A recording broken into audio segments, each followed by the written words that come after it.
अस्सलामुअलैकुम dear students. आज जो टॉपिक हम पढ़ने जा रहे हैं वो है biology part 1 chapter number 3 enzyme. छोटा सा चैप्टर है, आसान तरीन चैप्टर है। एक लेक्चर में पढ़ा देना है, फना कर देना है एक लेक्चर में इस चैप्टर को। अब इंजाइम की डेफिनेशन क्या है? Enzymes are the most important group of protein which are biologically active. They tremendously increase the efficiency of a biochemical reaction and are specific for each type of reaction. Without this enzyme, the reaction would proceed at a very slow speed, making life impossible. सीधे सीधे अल्फाज में भाईजान कहना चाह रहा है enzyme के बगैर जिंदगी मुमकिन नहीं है। रिएक्शन को ज्यादा बहुत ज्यादा स्पीड अप कर देते हैं, 100 गुना तक उसकी स्पीड बढ़ा देते हैं, अपने फंक्शन में स्पेसिफिक होते हैं। इनके बगैर जिंदगी नामुमकिन है। अब इसके आगे कोफैक्टर आता है। कोफैक्टर क्या है? नॉन प्रोटीन पार्ट है, एंजाइम की प्रॉपर फंक्शनिंग के लिए बहुत ज़रूरी होता है। बेसिकली ब्रिज के तौर पे एक्ट करता है एंजाइम और सबस्ट्रेट के। कोफैक्टर की मिसाल ले लें इनऑर्गेनिक है, जैसे मेटल्स, कॉपर, आयरन, जिंक, ये कौन कोफैक्टर हो गए। कुछ एंजाइम होते हैं जो इनके बगैर फर्क ही नहीं करते, कुछ कर लेते हैं। अब आगे prosthetic group, covalently bonded non protein part, मतलब covalently bonded cofactor prosthetic group है। और अगर ये लूजली अटैच है तो वो कोएंजाइम है। अब एक एपोएंजाइम वो होता है जिसके अंदर इसका कोएंजाइम या प्रोस्थेटिक ग्रुप, मतलब कोफैक्टर या तो कोवलेंटली बॉन्ड भी नहीं है, लूजली अटैच भी नहीं है, तो वो एपोएंजाइम है। और अगर ये दोनों मतलब मजबूत है, अटैच्ड हैं दोनों में, इन दोनों में से एक, दोनों तो नहीं है, एक लूजली अटैच कोफैक्टर हो तो कोएंजाइम है, अगर कोवलेंटली बॉन्ड और प्रोस्टैटिक ग्रुप है, अगर इन दोनों में से एक मौजूद है तो होलोएंजाइम है। अब करेक्टरिस्टिक्स एंजाइम की है, अहम शॉर्ट है, इसमें से उठाएगा ही उठाएगा, शॉर्ट क्वेश्चन उठाएगा।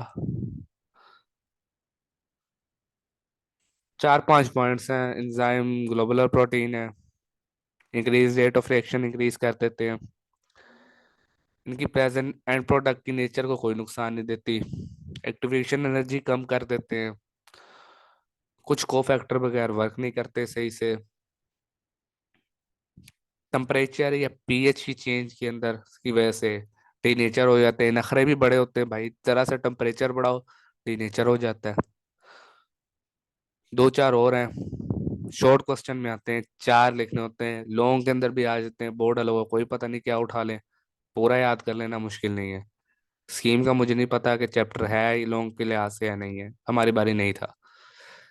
Mechanism of enzyme action, enzyme substrate के साथ अटैच होगा, एंजाइम सबस्ट्रेट कम्प्लेक्स बनेगा, फिर एंजाइम प्रोडक्ट कम्प्लेक्स बनेगा, फिर प्रोडक्ट बनेगा। अब इसी मैकेनिज्म को समझाने के लिए दो लोगों ने अपना दिमाग खराब किया। पहला था एमल फिशर, जिसने 1890 में लॉक एंड की मॉडल पेश किया।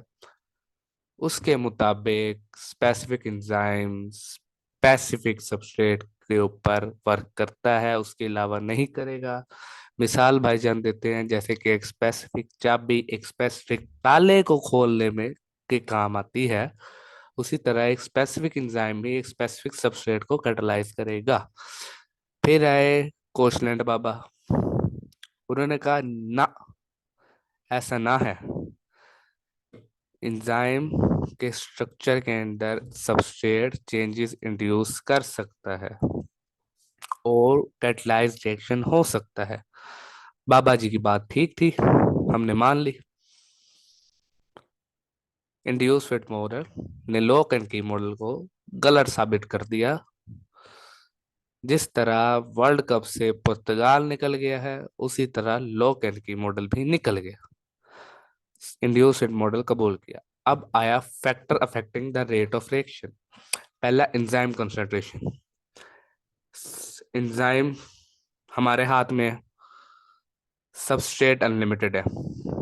एंजाइम छोड़ते जाओ, सब एंजाइम सबस्ट्रेट कॉम्प्लेक्स बनता जाएगा, एंजाइम छोड़ते जाओ ईएस कॉम्प्लेक्स बनता जाएगा। एंजाइम से हाथ रोक लो, कॉम्प्लेक्स बनना बंद। जितने कॉम्प्लेक्स बन गए वो प्रोडक्ट बन जाएंगे, बाकी सबस्ट्रेट खाली पड़े। इसी तरह से सबस्ट्रेट कंसंट्रेशन है। सबस्ट्रेट हाथ में, एंजाइम खुले, सबस्ट्रेट देते जाओ, ईएस कॉम्प्लेक्स बनता जाएगा। सबस्ट्रेट से हाथ रोक लो, जितने बने हैं वही प्रोडक्ट बनाएंगे, आगे रुक जाएंगे। कोई रॉकेट साइंस नहीं है। एंजाइम हाथ में, सबस्ट्रेट अनलिमिटेड है, एंजाइम रोक लो, जितने बने थे बस वही प्रोडक्ट बनेंगे, बाकी नहीं बनेंगे। सबस्ट्रेट हार्ड में, एंजाइम अनलिमिटेड है, जितने सबस्ट्रेट कॉम्प्लेक्स बन गए उतने ही बनेंगे, आगे नहीं बनेंगे। तीसरा है टेम्परेचर।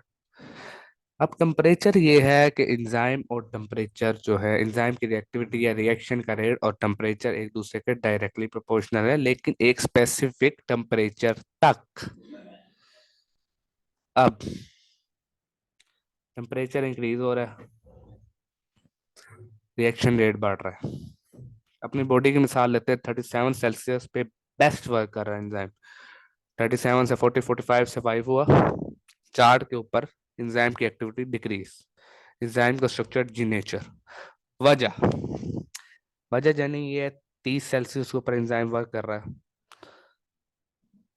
30 से 35 पे आया, काइनेटिक एनर्जी बढ़ी, कोलिजन ज्यादा हुआ, हीट प्रोड्यूस हुई, एंजाइम ज्यादा अच्छी तरीके से वर्क कर रहा है। 37 पे ज्यादा कोलिजन हुआ, ज्यादा हीट आती है, उससे ज्यादा कोलिजन हो रहा है, काइनेटिक एनर्जी बढ़ रही है, बेस्ट वर्क कर रहा है। और ज्यादा हीट दी, कोलिजन और ज्यादा बढ़ा, काइनेटिक और ज्यादा बढ़ा, डीनेचर होना शुरू, एंजाइम की बर्दाश्त खत्म, इससे ज्यादा नहीं बर्दाश्त कर सकता, डीनेचरेशन शुरू। एक वक्त आएगा एंजाइम तबाह, ग्लोबुलर स्ट्रक्चर लॉस्ट। टेम्परेचर इस तरह अफेक्ट करता है। अगला है पीएच। अब एंजाइम ऑप्टिमम पीएच के ऊपर एक्टिव होगा, ऑप्टिमम पीएच से कम पीएच के ऊपर इनएक्टिव होगा, ऑप्टिमम पीएच से ज्यादा पीएच के ऊपर लॉस्ट। अब एक बात, मुझे स्लाइवली अमाइलेज का पता है, मैंने पढ़ा, उसका मुंह के अंदर उसकी 6.80 पीएच है, स्टमक में उसकी और पीएच है, मुख्तलिफ जगह पे उसकी मुख्तलिफ पीएच है। आपकी किताब में एक दी हुई है तो एक ही ठीक है। पेप्सिन की 2 है, सुक्रोज की 4.5 है, इंटेरोकाइनेज की 5.5 है, सिलेवरी अमाइलेज की 6.8 है, कटलेस की 7.6 है, काइमेट्रोट्रिप्सिन की 7 से 8 के दरमियान है, पेंक्रियाटिक अमाइलेज की 9 है, आर्जिनेज की 9.70 है, इससे नीचे इनएक्टिव, उससे ऊपर लॉस्ट। अगला आता है इनहिबिटर। इनहिबिटर क्या है? सबस्ट्रेट का हमशक्ल है, लेकिन फ्रॉड कर जाता है। ये अटैच हो जाता है, लेकिन प्रोडक्ट नहीं बनता। अब आगे भी इसकी 2 टाइप्स हैं। एक इरिवर्सिबल, मतलब सबस्ट्रेट अटैच हुआ, कोवलेंट बॉन्ड बना लिया, नहीं छोड़ा, जब भी घुट के डाल दिया, ग्लोबुलर स्ट्रक्चर लॉस्ट, एंजाइम का काम तमाम, मर्डर, सीआईडी को कॉल करो, एसीपी प्रद्युमन। दूसरा रिवर्सिबल, टेम्परेरी ब्लॉक करता है, सबस्ट्रेट की कंसंट्रेशन बढ़ी, एक्टिव साइट फ्री। अब इसके भी आगे 2 टाइप्स हैं। नॉन कम्पेटिटिव इनहिबिटर, ये एंजाइम इनहिबिटर कॉम्प्लेक्स बनाती है at a site other than active site. इस तरह देखो, ये है एंजाइम,